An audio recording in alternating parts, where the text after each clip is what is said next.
Welcome back to another episode of Dentside Depot. I got my buddy Steve with me today, and guess what? We are filming the ultimate 70s Ford CB radio explanation video with every single part, something I guarantee you've never seen before, and it's not on YouTube, so definitely stay tuned and check this out. We have all of the CB parts for every possible option that you could have, including the Lincoln parts.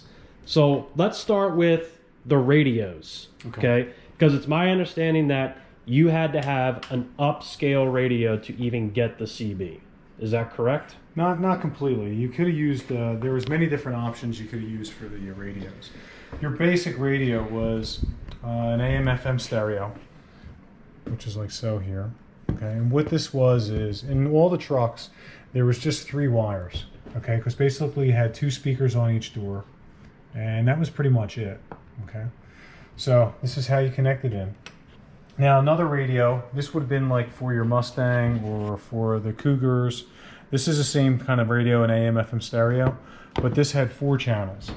You had a ground and you had your 4 other wires for your front and rear speakers. Power, ground, and one for the light. Okay. So when talking about the CB stuff, they had CBs that basically mixed in with any kind of radio, any kind of situation that you had. Okay, well, I'll start with the first one here. If you would have ordered a truck with an AM/FM stereo, this would have been your radio for that, and the CB was integrated into this. So how it worked was, you had this little jumper. Okay, this would go into the radio like so. Okay, this would have went into your harness underneath your dash. Okay, now this wire here was your power for your CB radio. So this would go into here. Okay, that would plug in. All right, now this was your harness that ran from the back of the truck behind the seat. On super cabs, it was on the side, on the driver's side, and this wire would have ran down the tunnel and would have came out underneath your dash. Okay, bolted in. So this was your antenna. Okay, this went into the box itself with your antenna, like so. Okay.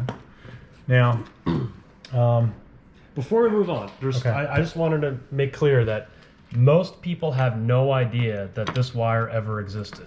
All right, no, definitely not. I had a lot of experience with CB radios in these trucks, and it took us a while to actually figure out that existed in the first place. We're going to show you something else that we originally thought it was, but if you see this wire in your truck, then you have something really, really difficult to find. Definitely do not throw it away. And do not cut it. And do not cut it. Exactly.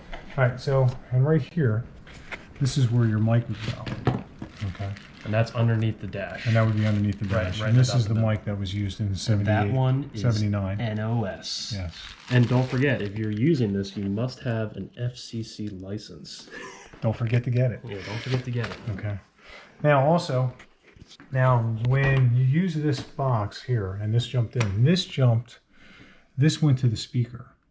Okay. And that's the center speaker. And this is a center speaker. Middle of the dash. So technically a stereo with a CB had 3 speakers. 2 that were in the side doors, and then 1 that would be underneath the dash. Okay. And that's in all instances? In every stereo would have 3 speakers if it had a CB, yes. Okay. Gotcha. All right. So this is one aspect. Also, too, you had a different antenna. And this is the most important part. The antenna looked like this for a CB.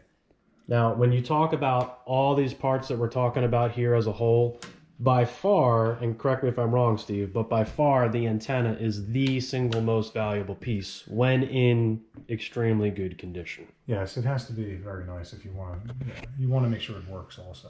Yeah. So, and the thing is, you don't know if it works until you actually put it on this. We use it with the CB stuff. Yeah.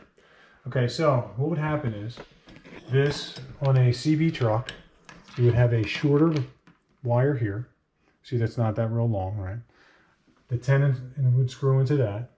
Now this would run into a box that was on the right side, right by the glove box. Upper kick panel on the inside of, not underneath on the floor, but up inside in the glove box almost, area. yeah, On almost the side of the truck. It was yeah, kind of like right. So if you took down the glove box part, you could see it to the right. It was actually on not exactly on the firewall, but to the side. And 2 Phillips head screws, right? Yes. Yep. And see how they're longer. So this one here would run to the box because it was a short distance. Mm-hmm. Okay, there's your antenna, right? And there's your box like this. Yep. And then both these wires would run down. Okay, one said CB, one said antenna. Yeah. Okay, so the one here would go to the CB, and that's your wiring here. You plug in like so. Okay, and then this one would go into the back of the radio. Like so on this side. You know what I just realized would have been the coolest job working on the factory line would be the CB radio installer guy. Yeah. Imagine there was someone whose job at the Rouge plant for Ford was to install CB radios in 70s Ford trucks. It definitely would have been. That actually would have been your dream job in the 70s, wouldn't it have been? Yeah, but I was only 8 then. So, all right, so that would be one option that you would have if you had a CB. CB with an AM/FM stereo. One particular configuration, and there were multiples. I'll show you one more thing here. Also, this would be a wire. Also, this would connect in the back of the radio. This was your speakers. Okay, and this one runs along the inside of the dash on top. This would go to your right side door, which actually hooked to this, which would go to your speaker. Yep. Okay, and then this side would do the same thing over here on the left side. Yep. Okay. And those particular parts aren't as valuable, really, because Dennis Carpenter remakes them. Yeah. So you can get now, also an indication that you had a CB for the Ford trucks would be this little thing, and this is usually if you had your AC vents to the right, that would be in between where the dash kicks out, and there would be 2 screw holes in the ridge. indicating. We'll show you a picture later what that would look like. Yeah. Okay. Now this one was for maybe a van. Yeah, I don't know what that's for. But it's for another type of... Because and I wish I brought it over with me, but the Lincoln one actually has a pocket where the CB mic actually slips into a pocket. And they also had a place where they went in the center console because the Lincolns were much different. Yeah. Okay, now if you had like I said, if it was in a Lincoln or it was in a Mustang or Cougar and you had the CB, this is that 4-channel radio I was talking about.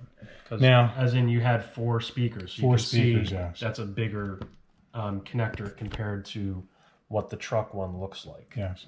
Now this would hook in. Now with these, you'd had a box. Okay. Now the box, you hook this in your normal speakers like so, right? Now this box, what would happen is when you touch the mic and you turn the mic on, it would actually cut the first 2 speakers out, and it would run the stereo or run the CB through the stereo on the first 2 speakers. So that's what this box Only does. the front speakers. Only the front 2 speakers. Okay, and this is the way you'd hook it up. The radio, there's your power for your radio. Same thing as this, kind of, right there. Yep. A little different configuration, and that's how it would run. And that is for the Lincolns. That's for the Lincolns or the Mustangs or Cougars, or anything that had 4 speakers. Yeah. So the difference being the truck specifically ran the CB off the center speaker, and the cars would run it off the 2 front speakers. Yeah. They didn't have a dedicated speaker. So then we had one more, and this would be your AM radio, just flat out AM radio, or your the AM radio that had the digital, the red digital. Okay. Yes. Or just an AM FM without a stereo. A monotone. Yes. So you had 1 speaker wire coming off.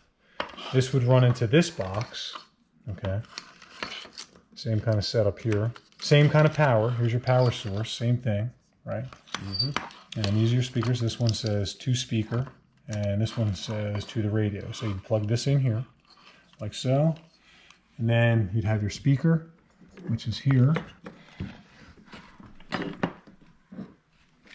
Okay, and this would go into like so.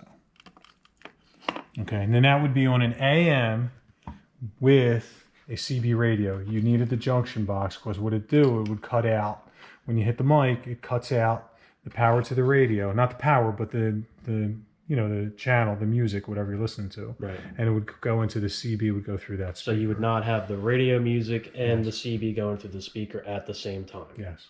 Now, Steve, there is a special bracket that this connects to in the truck, right? Yes, it's similar to this one. Yeah, it's pretty close. Yeah, it's pretty close. It's not exactly yet. And I do have one at my house. I should have brought it over. Okay. Oh well. And during an episode, we'd like to maybe get it running and show what it looks like. Definitely. So that would be another episode. Also, too, is these boxes were different. See the different part numbers? Yeah.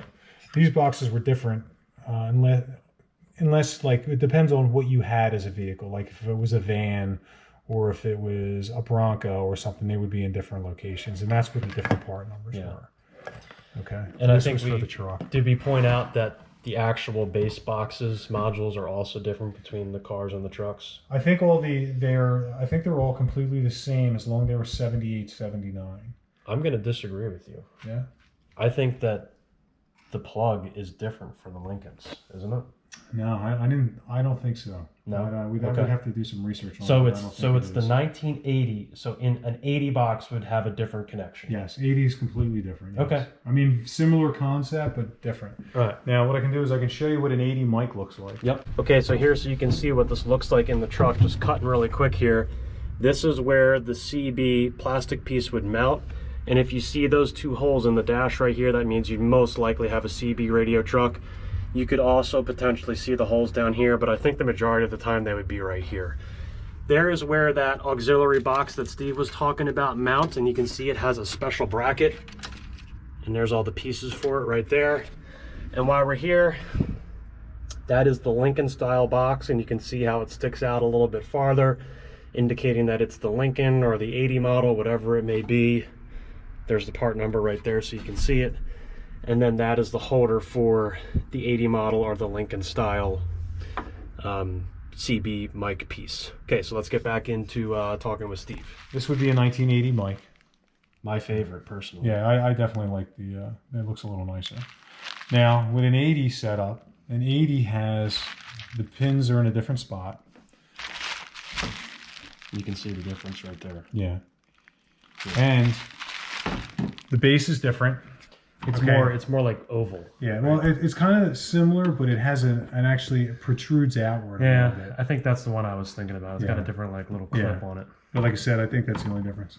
Okay. And by the way, the coolest part about the 80 mic is when you depress the button, these little lights, they light up and everything. Yes. That makes it really neat. I like that. So, like I said, on another episode, we'll get one running. And I'll show you how it really works.